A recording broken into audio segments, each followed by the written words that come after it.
So welcome to episode 2 of Business Diaries. So I have to start off, my mic for some reason is not working. So I'm going to go ahead and apologize because I'm a stickler for audio. I like good audio, and for me to not have good audio is not the vibe. But hey, we're here with another episode of Business Diaries. If you're new here, my name is Amber Turner, aka the Sassy Entrepreneur, and the Business Diaries is my series on entrepreneurship, business, strategy, marketing, all the things. And so I have several businesses and I love talking about business. I love talking about entrepreneurship. There's so many different things that I feel like we all can share. So this is my series, episode 2. And in this episode, we're going to talk about AI and how it impacts our business. We're going to talk about how to make a few $1 billion. We're going to talk about that. And we're going to talk about letting go of things that are not serving us. What else do we want to talk about? And some other business frustrations. So we're in the office. If you haven't checked out episode 1, where I shared a little bit about my businesses, you should definitely check out episode 1, where I talk about my 15-year experience as an entrepreneur. I've had several businesses. I've tried several things. And so we're going to talk about some business hiccups. So what I'm dealing with this week is with my cosmetic line. So that's another thing we're going to talk about. We're going to talk about trusting your gut when it comes to business. And so that's going to lead me into what I want to talk about right now when it comes to my cosmetic line. So I am in talks with a potential manufacturer. And I think at this point, I'm going to, even though my brain's saying, hey, these might just be some hiccups, my body and my gut is saying that we might need to look at other manufacturers. And it's sad for me because I just thought they were going to be what I needed and all the things, but seemingly their business practices might be a little off. And what I've learned over the years when it comes to business is to really trust your gut. And anytime that I haven't trusted my gut, it's always not been good. So I'm feeling like that I might have to look elsewhere when it comes to a manufacturer for my cosmetic line and manufacturing my makeup. So that's a little disheartening this week. We are midweek. Today is Wednesday, and I had put some things in place last week. So over the weekend and on Monday, I thought that things were going to move forward. And now as I'm seeing some business practices that are not seemingly in alignment with how I do business, I'm going to have to trust my gut on this. So unfortunately, I'm going to have to keep searching. And at the end of the day, what I've learned over the years is that you really want great partners, because the partners you choose are going to be a reflection of your business. Who you work with, who you outsource to, your partners, it's going to be a reflection of you. And so you have to be choosy. You have to make good decisions. You have to be discerning, all the things. So when it comes to business, and that, like I said, when it comes to business, trusting your gut is the way to go. So we're at the end of the day, and I'm going to share with you. So like I said, I'm a serial entrepreneur. I like creating things. I like trying new things. To me, that's what makes life fun, is trying new things. And so one of the things that I wanted to implement this summer through my event production business, which is one of my businesses, is doing a farmer's market. I've always enjoyed farmers markets. I think they're fun. I think they're great. I think that supporting local and small businesses is great. However, this was something that actually was my son's idea. And though I don't mind moving forward, and I actually always wanted to do a farmer's market as part of my event production business, anytime that you're working with vendors and multiple people, it can be a challenge, even though it can be fun at the same time. So when I do events, I often like to work with maybe a speaker or 2 or 3. an author, maybe we sell some books and we do workshops, seminars, those kind of things. But when you're working with multiple, that can be challenging. So my son came up with the idea and he really wanted to do it this summer. However, my kids went to their grandparents' house this summer. So it would have all fell on me. And so I'll show you a little bit about what I was doing. You can see. But this was going to be Peaks Summers Market. This was going to be what we were working on with my son. So I like to do business ventures with my children. I think it's fun as a mom, getting your kids involved and showing them how businesses get started, how it becomes from idea to fruition and execution.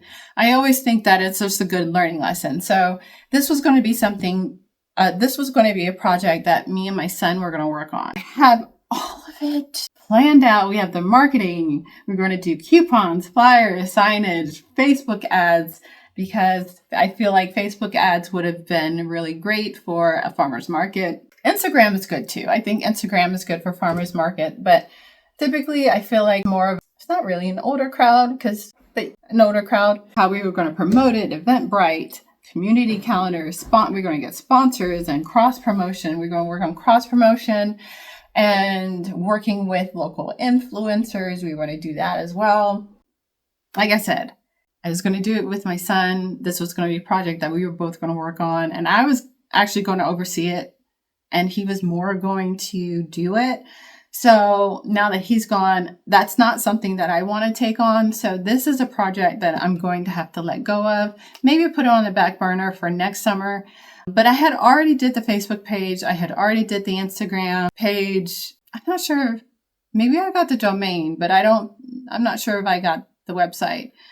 So we had already created the application for potential vendors for it and everything. I was actually reaching out to local news stations as well. Maybe we could do some promotion on there saying we have a new farmer's market.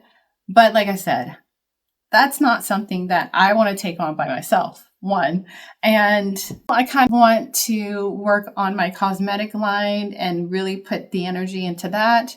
And I have some other things that I'm working on, some other projects. So this is something that I'm going to have to let go. And when it comes to business, you move forward on some projects and then you have to let some go, and you have to let some of them go. And so this is going to be something that I'm going to have to let go.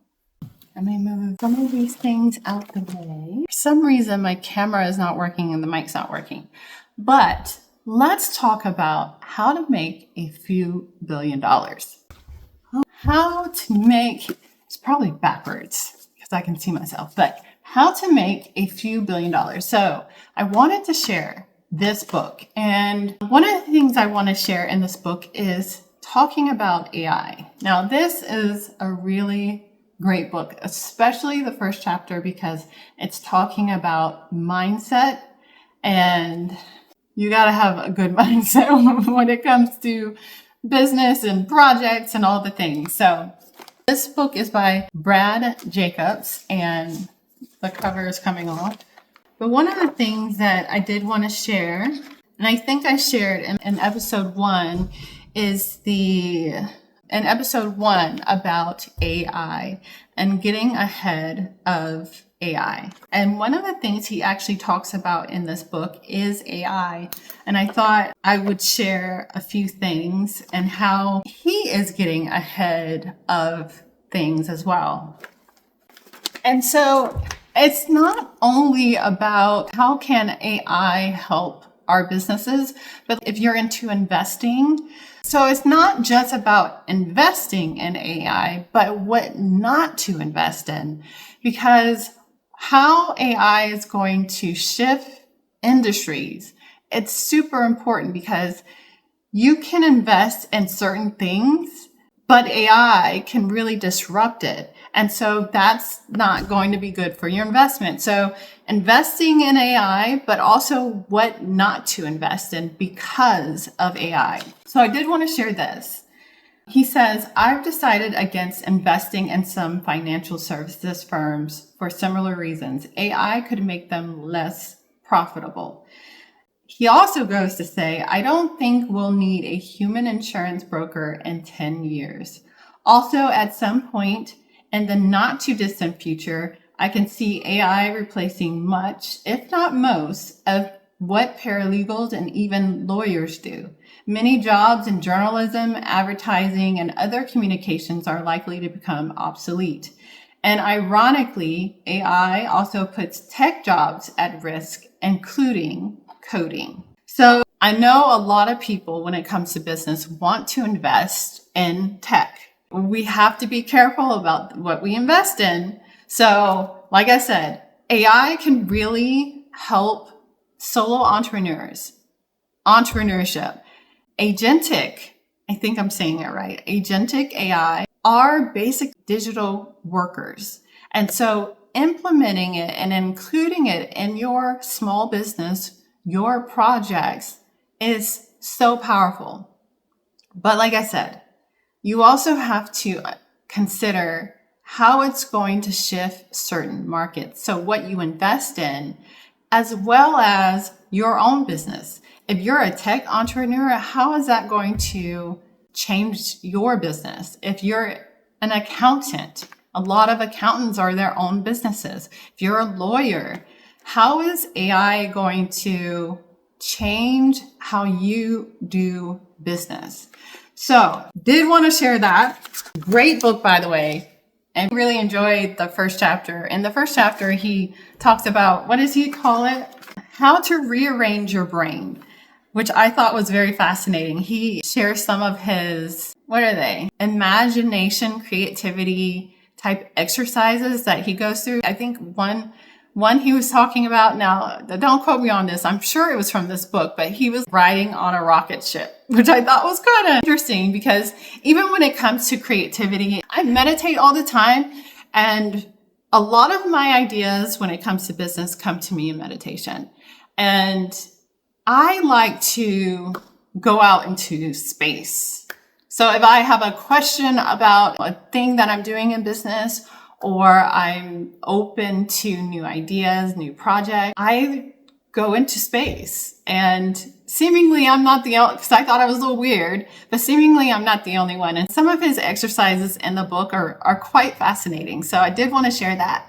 How to make a few $1 billion. I hope you enjoyed episode 2 of Business Diaries and letting go of a few things and the importance of letting go of projects that are not serving you anymore. It can feel relieving, and it also makes space for bigger and better things. And so when you get that off your plate and you can free up some space in your mind, I think is really, really important, because now that that's kind of off my plate, I can more focus on trying to get my cosmetic line off the ground.